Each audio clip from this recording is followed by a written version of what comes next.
Hello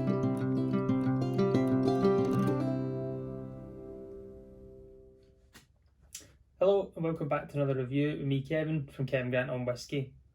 This week we're in Speyside. We've got something which is always going to be sherry matured. It's part of Tamdhu's MO. They will always just use sherry casks. I think they've used that from day one. So Tamdhu, the first thing we notice about this, it's an absolutely stunning bottle. It stands out amongst the crowd, I think. It's very eye-catching, and it comes in a nice box as well. So we'll go for a wee bit of history about it. We'll get into taste notes. I've already poured it. I thought I was going to let this one sit for a little bit.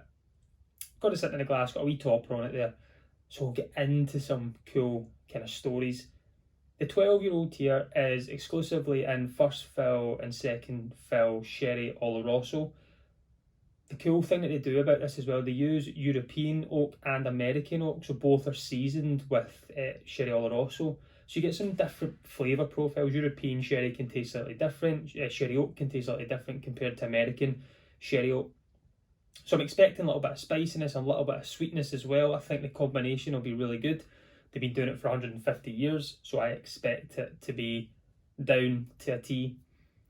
Tamdhu is also owned by Ian McLeod. Ian McLeod, who you might know, owns Glengoyne. So having these two distilleries in their profile is massive. Tamdhu was also once owned by Edrington, and it was made primarily for blends. You didn't really hear much about it. I think it was 2009. Ian McLeod came in, and 2011, I think it was. Ian McLeod came in and bought over from Edrington, because I think they mothballed in 2009. Ian McLeod came along and says, we'll take that. And they kept going with the same kind of ethos that was happening with Edrington. They were using only sherry casks. So if you're a sherry lover, you like sherried whiskies, this is probably going to be up your street. Again, I could be wrong. I've had a couple of them. I love the batch strength Tamdhu.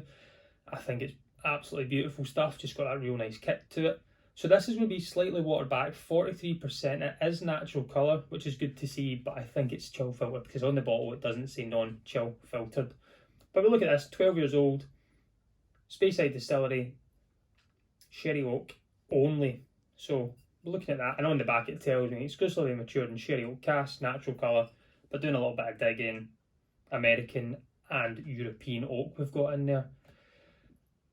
Enough blabber from me. I am repping my Texas Longhorns this week. If you're not too sure, at one point in time I lived in Texas for a year, and I lived just outside Austin in a place called New Braunfels, and I inherited the Longhorns, so I have to say hook 'em horns when I wear this.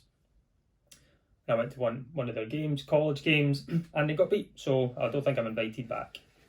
But we'll get this on the nose, let's have a smell, get it on the palate, and just kind of break this down. So colour wise, nice amber gold, it's nice and light. But again, it's all natural, which is good. For 12 years old, it's obviously not a deep sherry cask it's been used. It's nice and light, it's just been seasoned. So straight away for me, I get a lot of raisins, that kind of sweet raisins notes to it. There is a nice kind of crisp note to it, quite leaves or something like that.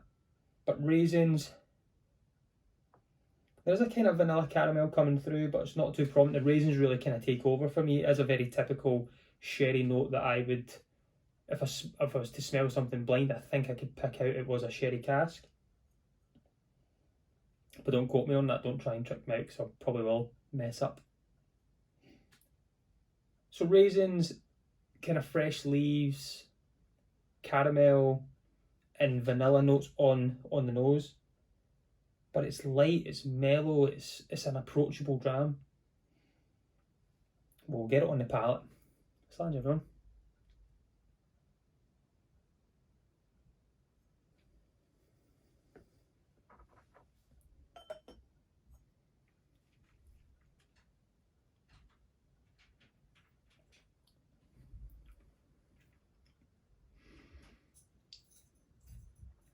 Yes, okay. I've bypassed this a lot, seen it at 43%, just thinking, okay, it's 43%, it's not going to do much, but that was beautiful. That was just really enjoyable. The slight sweetness is there again. There's a lot more raisin. There is a tiny little punch of your spicier sherry notes at the end. It's like the little fight of the European sherry and the American oak and the European oak, just having that little battle there. Wee bit spicy at the end. More it's creamy. That kind of custardy note, which is still maybe punched full of raisins, and the freshness of the kind of leaves disappear, but the more prominent fruity red berries come through. Kind of sweeter berries from it, like, you know, more jammy notes. I'm going to go back in here. I got caught in the moment just enjoying that there, and just my take on sampling whiskey is the first thing, do I enjoy it? Then I usually revisit and go back and try and break down some taste and what is it I'm enjoying about it, what flavours in there, or what texture do I enjoy. So usually when I have a dram and I step off, I go back to the living room and I sit and I pour another and I just go and try and break it down. But that first one there just caught me off, and my palate has just said, this is great. The thing with this, I think this is a £40 to £45 you can get this for as well. 43%.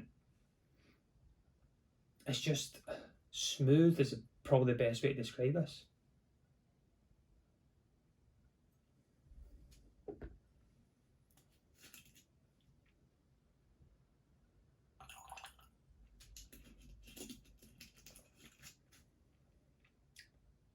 It's kind of that slight cherry note to it now, is what I'm maybe getting from that. It's more cherried fruit, raisins, that that punch at the end of just a bit of spice. You know, if you're trying to light a lighter up and the spark's just there, you know it's trying to hit you with something.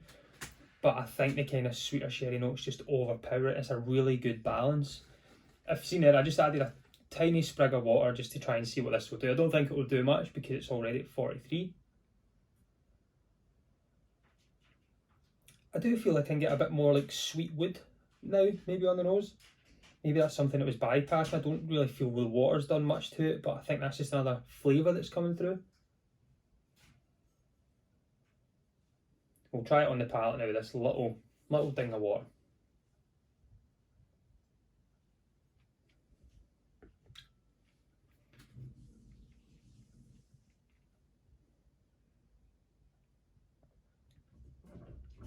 Yeah, it's just staying real good sherry notes to it.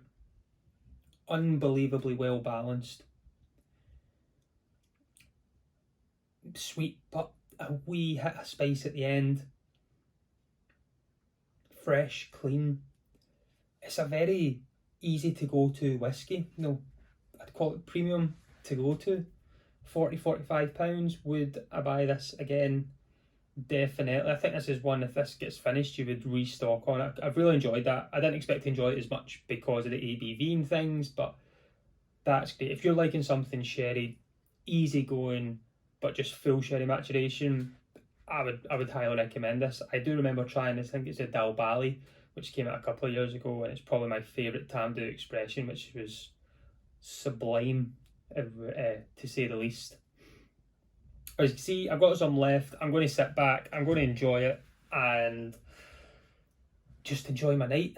I'm off for the weekend, so hopefully I'll have some, not a lot of drams, but I'll have a couple of drams with some things. I'm going to try and do a wee blind tasting with myself, and then maybe do a wee video on that coming up at some point. Maybe try and do a cool wee blind tasting with you guys. But I'm going to go and sit back. I'm going to enjoy it because I'm really enjoying it just now. And just see if I can find anything else to it, see if I can break it down a little bit more. But I hope you enjoyed this. If you have, and you've not done so already, hit the subscribe button, and I will be doing weekly content as always, just me talking about whiskey. And everyone that's already liked and subscribed and comments every week, thank you very much. I absolutely appreciate it. It's very difficult to comment back to everyone, but I do see them, I honestly do. I'm going to sit back, make some dinner, relax, finish this, and then I'll make dinner, priorities and all that. But as always, I've been Kevin from Kevin Grant on Whisky. Join me next week. Let's talk whisky. Slash folks.